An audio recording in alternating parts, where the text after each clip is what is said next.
There's a new 25% management fee on your 8-month bonus. Company policy, he said, pushing the paper across his desk without looking up. I stared at the figure on the page.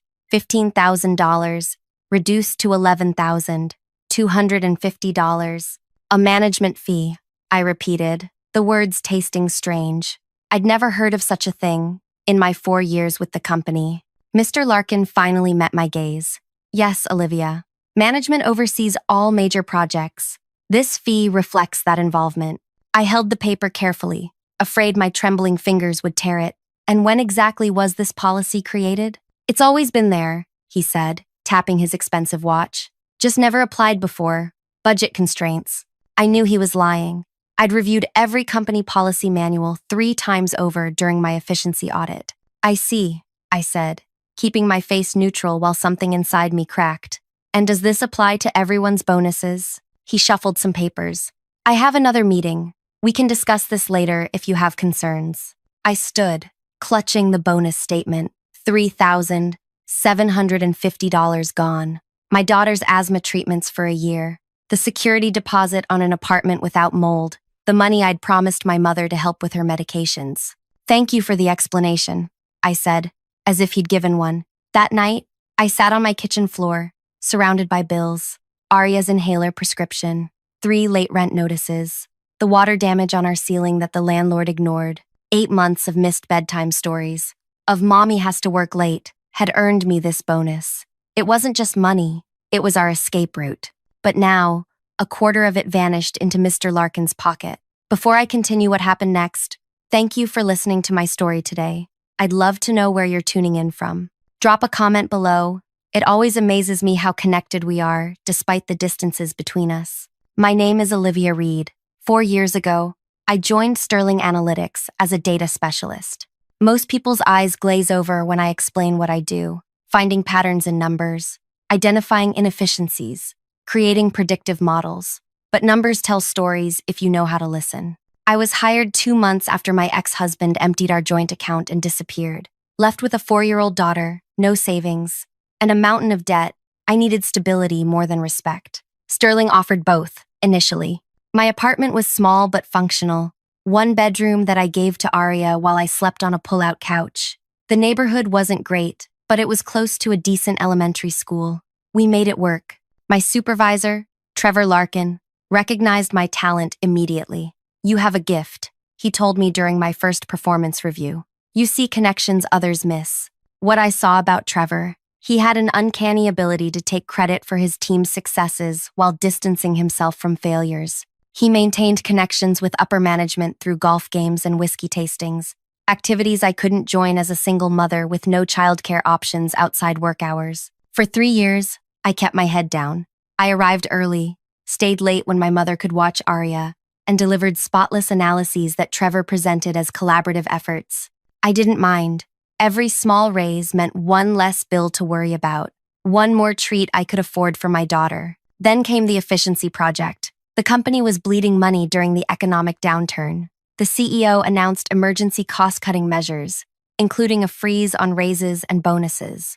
Unless, he added, someone could identify substantial savings within the company itself. Trevor volunteered our department. Olivia, he said, stopping by my desk one evening as I was packing up. The CEO needs someone who can analyze everything. Supply chains, workflow, energy usage patterns, all of it. Find millions in savings. That sounds like a massive undertaking. It is, but there's a substantial completion bonus. Life-changing money, his eyes gleamed. I thought of you immediately. I should have asked more questions. I should have requested the parameters in writing. Instead, I thought of Arya's wheezing at night, of our bathroom ceiling growing black mold that no amount of bleach could permanently remove. I'll do it, I said. The project consumed 8 months of my life. I analyzed everything from the number of printers per department to the efficiency of heating systems. I created models showing potential savings from remote work policies and consolidated vendor contracts. Arya would fall asleep on our couch as I worked, her breathing machine humming beside her. My mother helped when she could, but her own health was failing. The final report identified $3.7 million in potential annual savings. When I showed Trevor, his expression shifted from shock to calculation so quickly I almost missed it. This is impressive, he said. I'll need to review it before we present to leadership. 2 days later, I sat in the back row of the conference room while Trevor stood at the front, clicking through my slides, occasionally saying, "As my team discovered," or "Our analysis shows." The CEO called it industry-changing work and authorized the promised bonus. Trevor nodded gravely, accepting congratulations while occasionally gesturing in my general direction as his analyst. I didn't care about the credit. The bonus would transform our lives. I'd calculated exactly how it would be allocated: medical bills, a security deposit, and first 3 months' rent on a better apartment, a reliable used car, and a small emergency fund. Freedom, of a sort, until Trevor's management fee erased a quarter of it. That night, after putting Arya to bed, I researched company policies until my eyes burned. Nothing about management fees on bonuses. Nothing. I checked my employment contract again. The bonus structure was clearly defined, based on measurable savings identified, with no mention of deductions beyond standard taxes. My phone buzzed. A text from my mother. "How did it go? Did you get your bonus?" I couldn't tell her the truth. "Not yet. Still processing," I replied. "Should have it soon." I looked at my daughter's school picture on the refrigerator.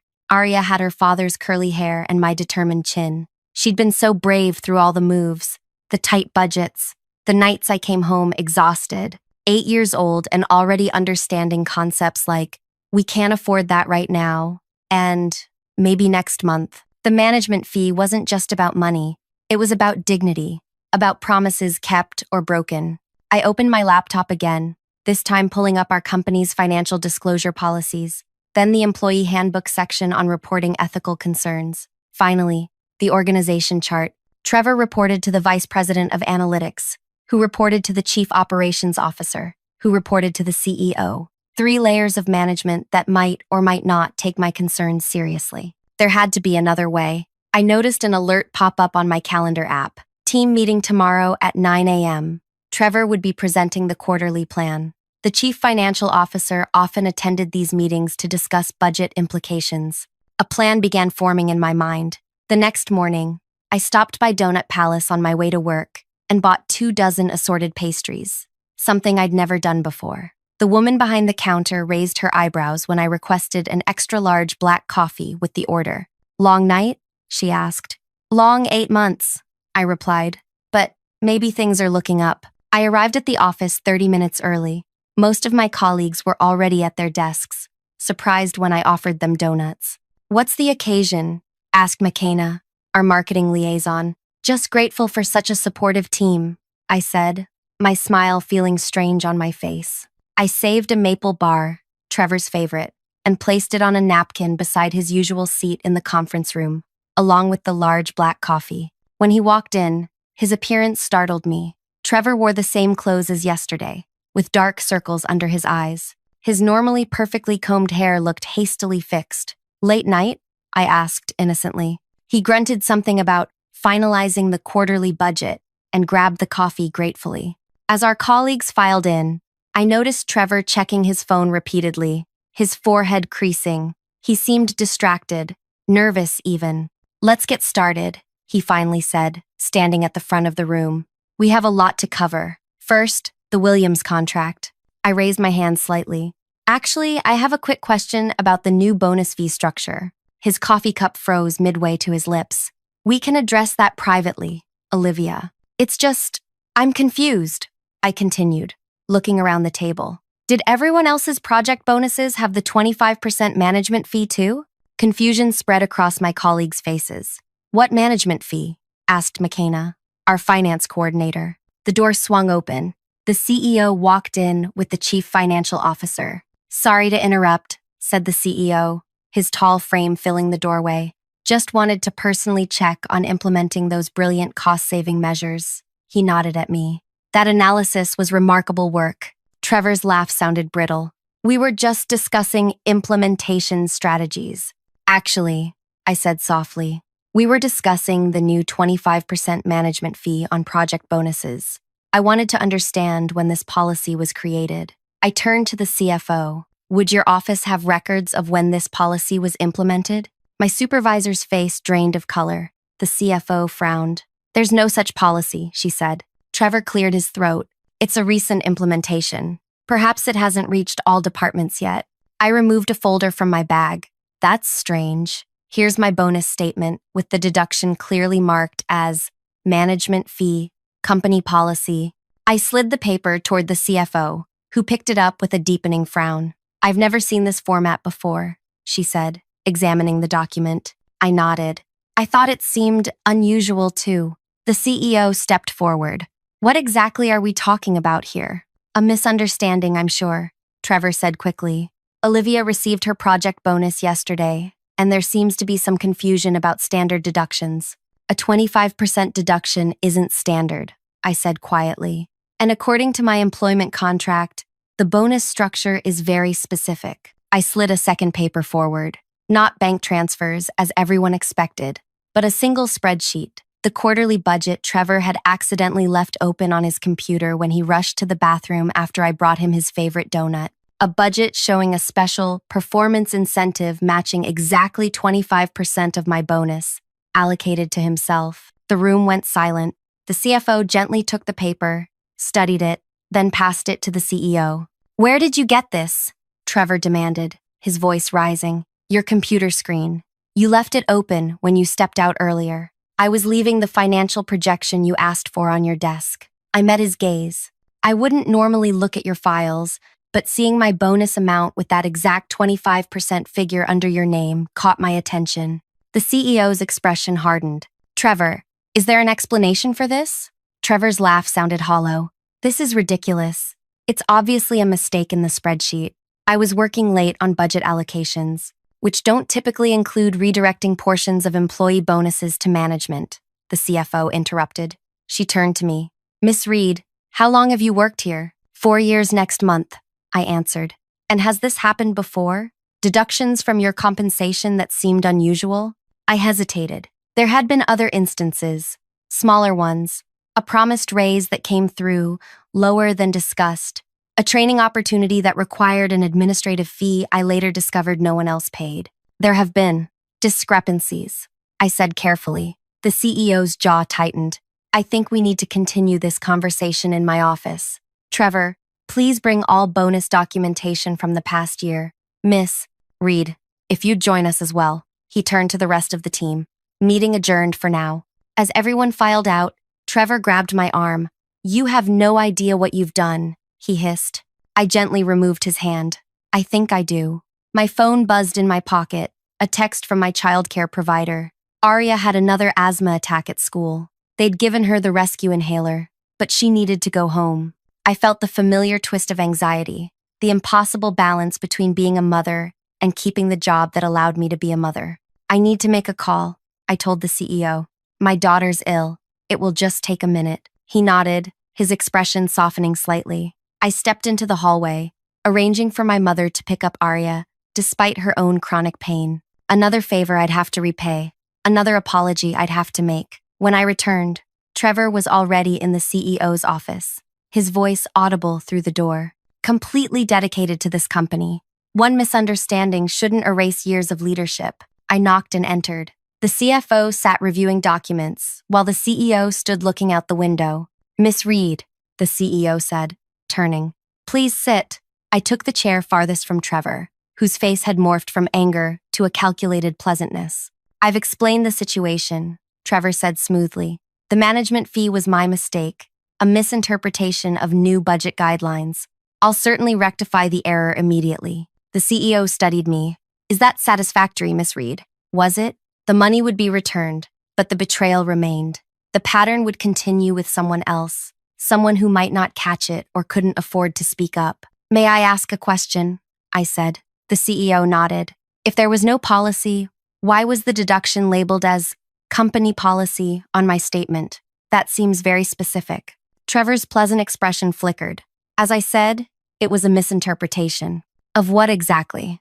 The CFO interrupted. Which budget guideline specifically mentions deducting from employee bonuses? Trevor had no answer. The meeting continued for another hour. I answered questions about my work on the efficiency project, about previous interactions with Trevor, about other financial discrepancies I'd noticed. By the end, the CEO asked Trevor to take a temporary leave while they conducted an investigation. The CFO assured me I'd receive my full bonus immediately, plus interest. As I gathered my things to leave, Trevor stopped me at the elevator. "You didn't have to do this," he said, his voice low. "I've helped you professionally, recommended you for projects, given you flexibility when your kid was sick. You also took credit for my work and stole part of my bonus," I replied. "It's not stealing when you've done all the groundwork," he snapped. "You think generating those reports was easy? Convincing leadership to approve that level of bonus? I deserved compensation for managing the project. You were already compensated. It's called a salary." The elevator arrived. I stepped in, but Trevor held the door. "You have no idea how this place works," he said. "No idea who I know, who trusts me. This won't end well for you." I thought of all the late nights, the missed bedtime stories, the promises to Arya that things would get better. "It already didn't end well for me," I said as the doors closed between us. When I arrived home that evening, the apartment felt smaller than usual, the water stain on the ceiling more prominent. Arya sat at our tiny kitchen table doing homework, her breathing machine humming beside her. "How are you feeling, sweetheart?" I asked, kissing the top of her head. She shrugged. "Okay, Grandma made mac and cheese." My mother emerged from the bathroom, her movements slow and careful. Her rheumatoid arthritis was flaring again. "You're home early," she said, surprised. "Big day at work," I replied, not ready to explain everything. After Arya went to bed, I told my mother what happened. Her expression shifted from shock to worry. "What if he retaliates? Men like that don't just accept defeat." "The CEO and CFO saw the evidence," I said. "What can he do?" But as the days passed, I discovered exactly what Trevor could do. Subtle things at first. Emails I sent wouldn't reach their recipients. Files I needed for projects disappeared from shared drives. Colleagues who normally chatted with me at lunch suddenly found reasons to eat at their desks. A week after the meeting, the vice president of analytics, Trevor's direct superior and longtime golf buddy, called me into his office. "I understand there was an incident with Trevor," he began. "There was a financial discrepancy that's being investigated," I replied carefully. He nodded. "Yes. Well, while that investigation continues, we need to ensure all departments maintain productivity. I'm reassigning some of your projects to distribute the workload more evenly." By the end of the day, I'd lost access to the efficiency implementation I'd spent 8 months developing. My new assignment was auditing supply closet inventory across all 5 office locations.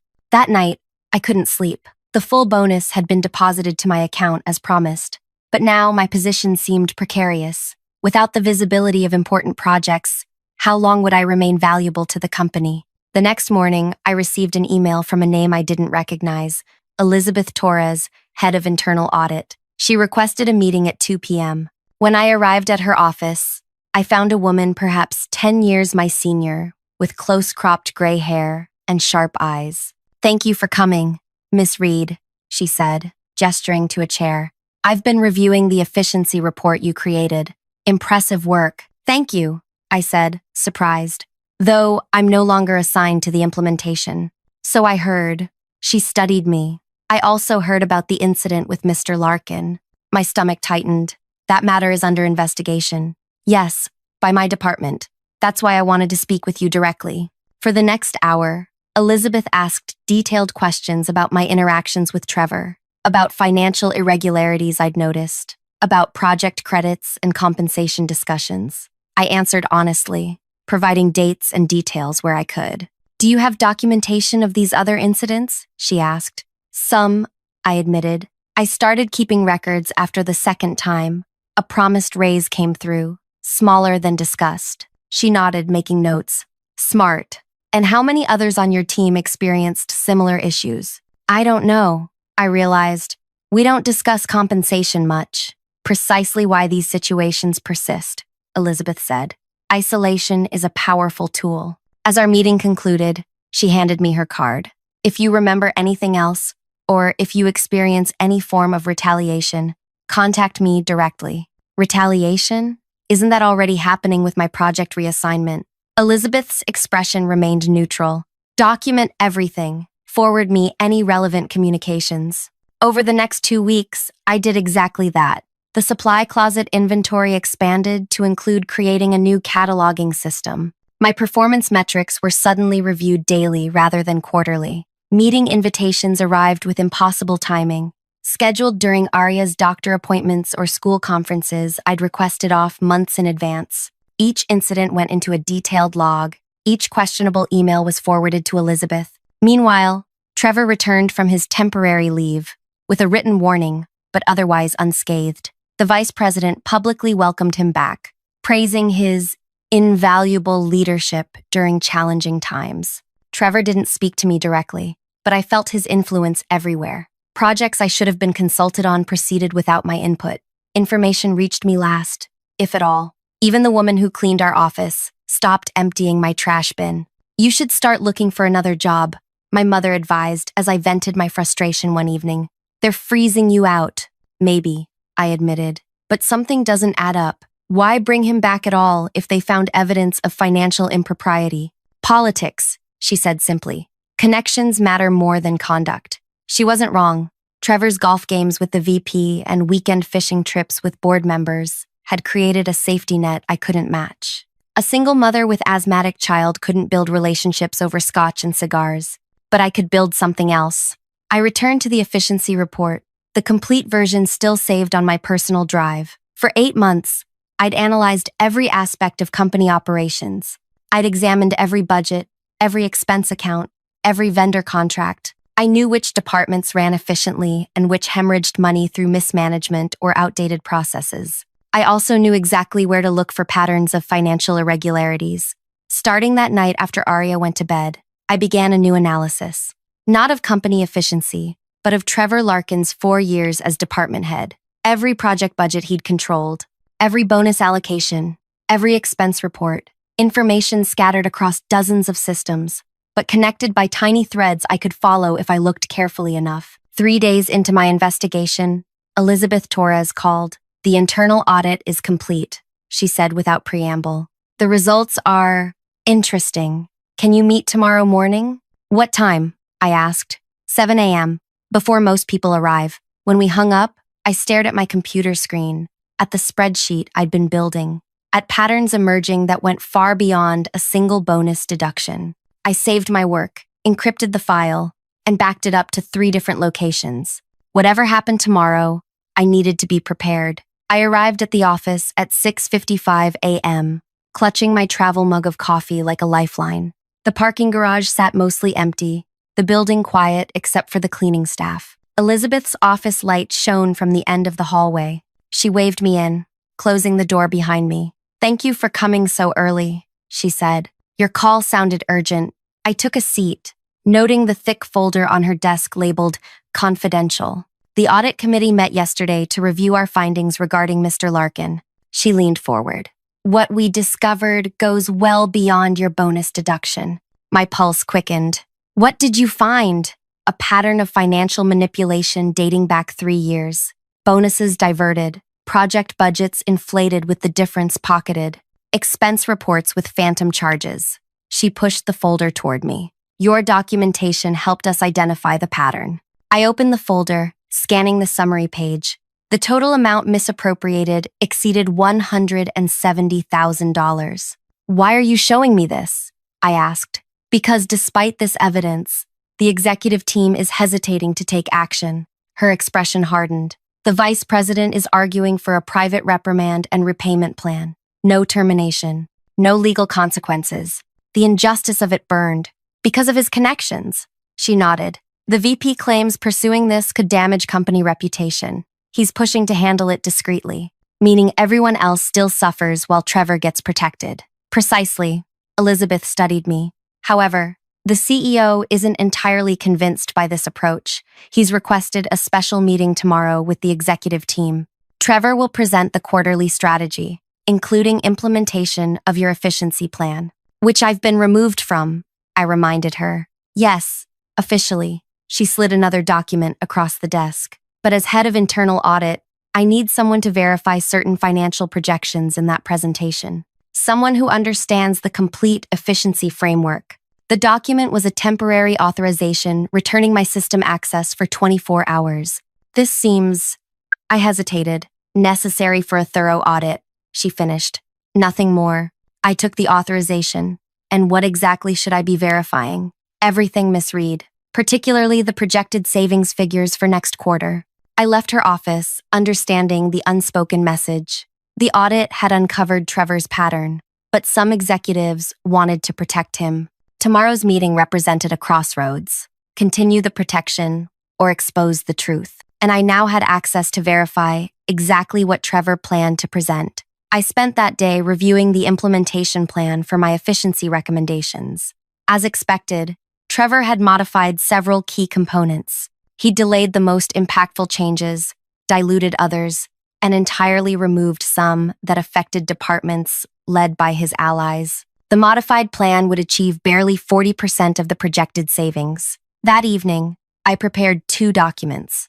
The first contained my analysis of Trevor's implementation plan, highlighting the deviations from the original recommendations and their financial impact.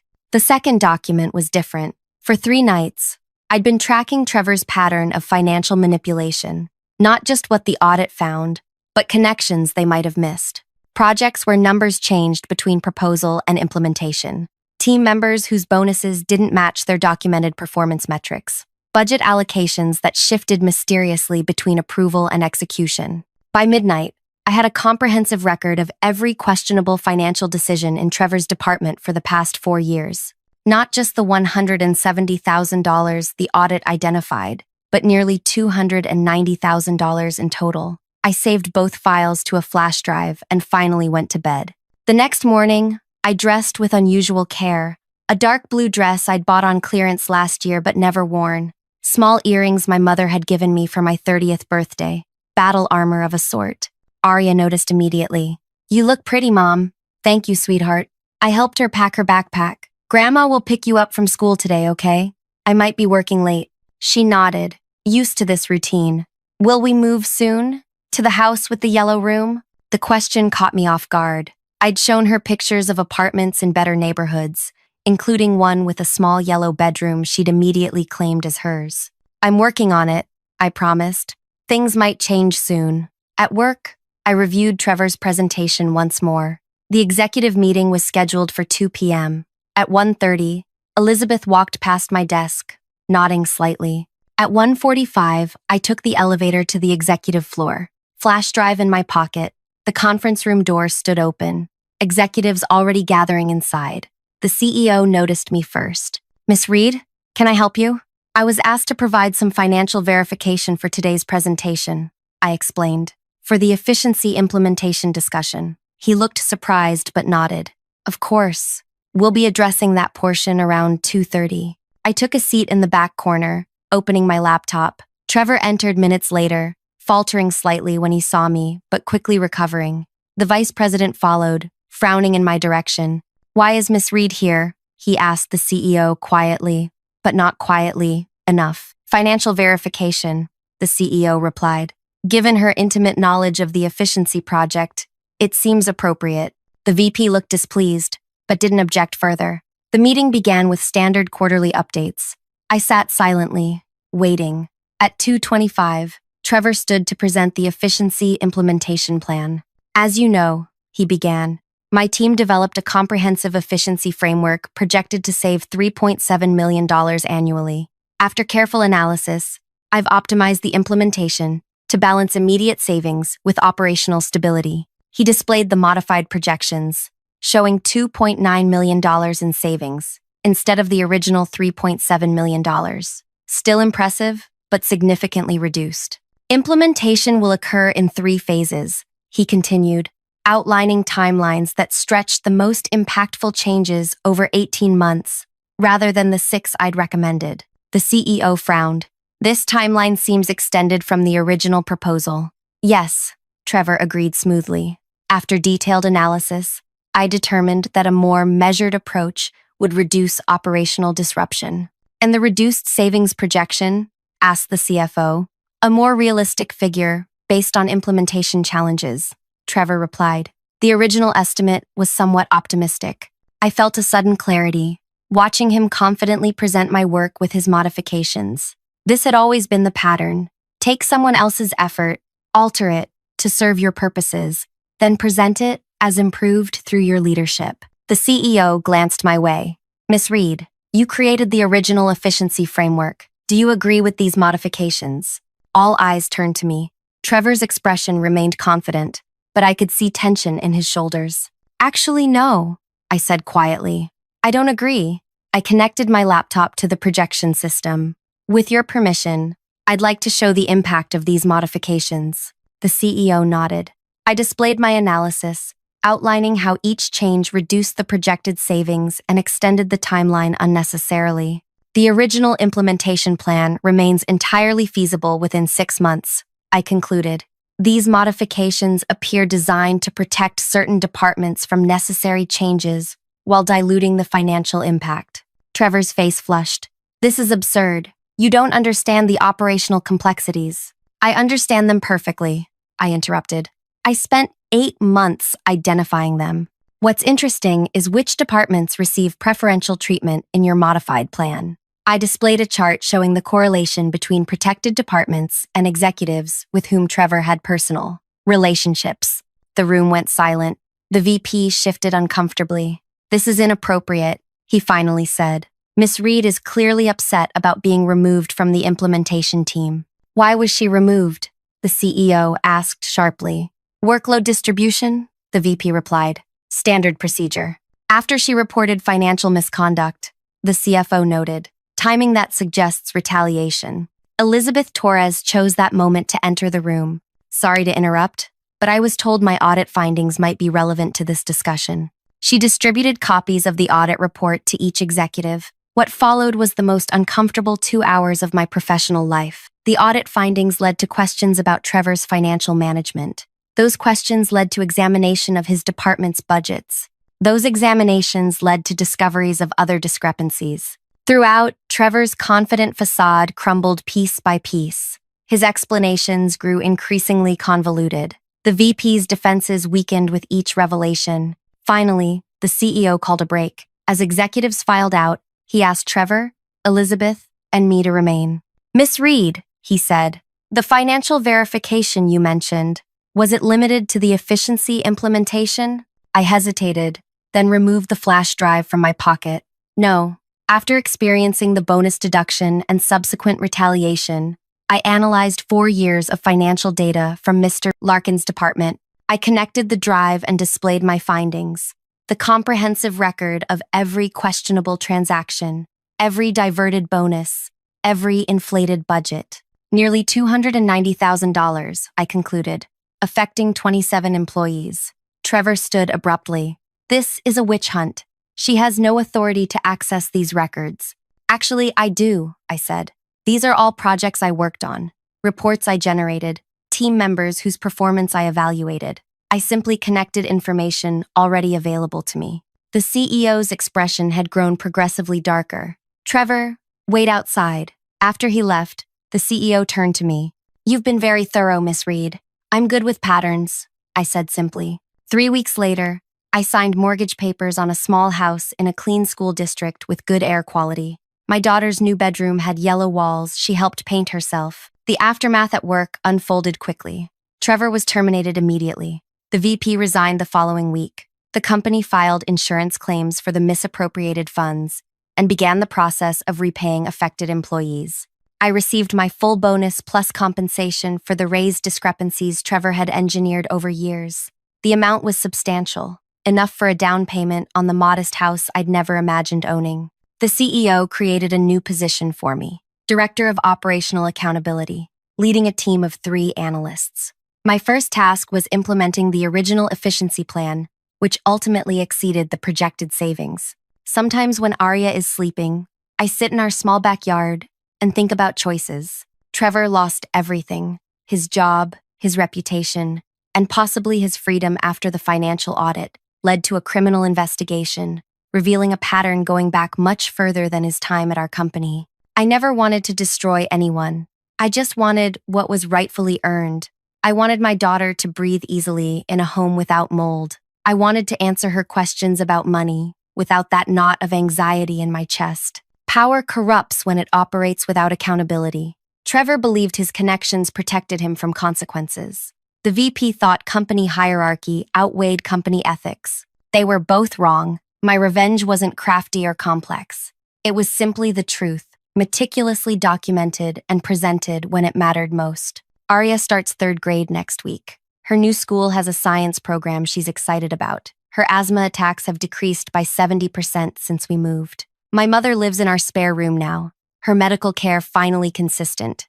These are the real consequences, not just Trevor's downfall, but my daughter's rising health, not just financial recovery, but the breaking of a cycle of powerlessness.